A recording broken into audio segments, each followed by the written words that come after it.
This is why your waist isn't getting smaller. This is 3 fat loss mistakes you're making, just 3, but they're very crucial, and your waist will start shrinking if you follow these 3 points. Point 1 is you're only focused on overall weight loss and not fat loss. Fat loss is way more important than what the scale says. The main issue is most people are just judging the scale rather than judging their body composition. So what happens when you think like this is you'll start starving yourself to try and lose the weight as fast as possible. You will drop the weight really fast, and even too fast. You'll lose the muscle because obviously your body's got to eat something, so it'll eat the muscle because you're not providing it with the food it needs. You'll get a slow metabolism, and then you'll put the weight back on. This is what everyone keeps doing, up and down with the scales, and they can't actually get a solid solution. If you just focus on weight loss and starving yourself, anything you eat will make you gain weight. So obviously, increase your metabolism, start doing all these things I'm going to be talking about. This is the solution, right? Strength plus protein plus water. These are my 3 main things that I talk about with new clients, because most people are dehydrated too much. They're not having enough protein at all. They need about 150 gram minimum. Most people are having 40 gram. I've got another video on this up there. It's a lot more in depth about that topic. But in summary, the strength, the protein and the water keeps your metabolism high, burns more fat, and allows you to lose the weight off your stomach and everywhere, because it's full body fat. You can't just zone in on your stomach. Your waist gets smaller when you drop body fat while keeping your lean muscle. So eating food, making sure the muscle stays high protein, even if you're on a calorie deficit, keep the protein high. And not by starving yourself. So never starve yourself, that doesn't work long term. Number 1 was an easy one. You could manage that pretty easy, right? Number 2, don't lose me on this one because it's important, even though it's scientific words, sort of. You're not managing insulin and cortisol properly. Might sound a bit foreign to you right now, but this is really important. This is about your hormones. Right, so your hormones have a massive impact on fat storage, especially around the belly area. You need to manage your insulin and cortisol, and this is how you do that. What happens is most people are constantly snacking, right? They're eating high carb meals, so pasta, potatoes, rice, white stuff as well. Even if it's brown stuff, it's better than white, but it's still going to spike your insulin. So the snacking, the high carb meals, that'll cause frequent insulin spikes, and then you get more fat stored. And I've got to mention this as well. Increased cortisol is from high stress and bad sleep.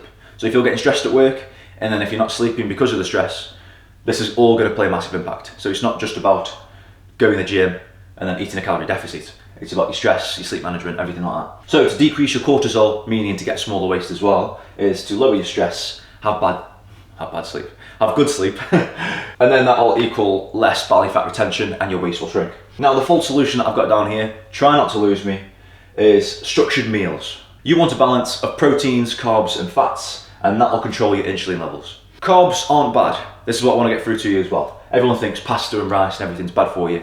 It's definitely not. Your muscles need it to function. Don't go too low on your carbs. I'll tell you the percentages in a minute. But you need it for a workout. You need carbs to have a lot of energy throughout the day. Your protein and fats won't do enough. Carbs will stay inside your muscles and give you that energy. So don't neglect carbs. Just eat them in moderation. Make sure if you're feeling bloated, switch your carbs up. Go for brown rice instead of white. Stuff like that. And now me versus you. I like this little analogy because I eat 4,500 calories a day. I have 22% protein, right? Carbs, I have 43%, and fats, I have 35%. So I have very high protein, 22%. You're not even meant to have that much protein, but you can because that'll build more muscle. That's the bodybuilding percentage. I'll say around 22%. Fats is high because I want to have as many calories as I can. Fats have a lot more calories. In your case, we'll lower the fats. We'll keep the protein the same, so you'll have 22%. 55% carbs, so see the difference from 43 to 55. That's over half your diet. And then your fats, 23%. This could be healthy fats, avocados, olive oil, nuts, great things like that. I put your calories as around 2,000. That's for the average person. You want about 2,000, maybe 1,500 if you're a bit older. But there's ways to test it. If you want that, comment below and I'll text you how to work that out yourself. So the full solution to managing your insulin and cortisol is to reduce your stress. However you want to do that is fine. Try and reduce your stress, meditate, take a couple months off work or whatever you want to do, and then have better sleep. The stress will help with the sleep. Yeah, everything interacts with each other. You'll have enhanced recovery as well. So if you sleep better and have less stress, your recovery is going to go so high that you can work out 5 days a week if you wanted to, even 6 days. That's what I used to do. Smart training as well. You can train smarter. So if you want a time efficient program, if you don't want to work out for 2 hours a day, you can work out for 45 minutes. And we've got a free guide on that. So if you want that, link in the description. And you just put your email in it, it sends straight to your inbox. You also get an 8-week program and it tells you exactly what exercises to do, what diet to have, everything about that. So if you want that, it's free, link in the description. The second quote is, if your hormones aren't working in your favor, no amount of cardio will give you a smaller waist. So think about the hormones, think about the strength, the protein, the water intake. Point 3 is you're training wrong for a toned waist. Now these are the issues. You're probably doing endless crunches, endless planks, loads of ab exercises, right?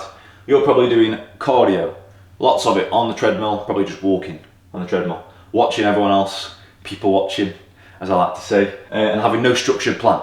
So if you don't have a plan, this will set you up pretty good. But what really happens? Most people will fail in the first year. So let's say you're doing this right now, you've got the inspiration. If you don't follow this guide, literally just follow this video, watch it through again. If you don't follow it, you'll come back next year, like most people do, and the mindset just isn't the same as the first year. You haven't got that optimism, you haven't got that drive.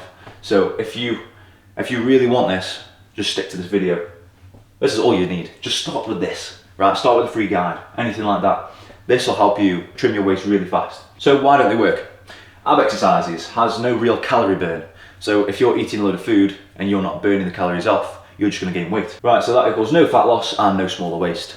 Sad face. Overdoing your cardio will burn muscle. So when I was doing bodybuilding, you couldn't do strength training and cardio on the same day. Or even like the next day. You've got to wait 24 to 48 hours or else the muscle will go to waste. If you just keep doing loads of cardio and you're overdoing it and you're not having enough food because you're on a deficit, you just won't build the muscle. And you'll be slowing your fat loss by doing too much walking in the long term.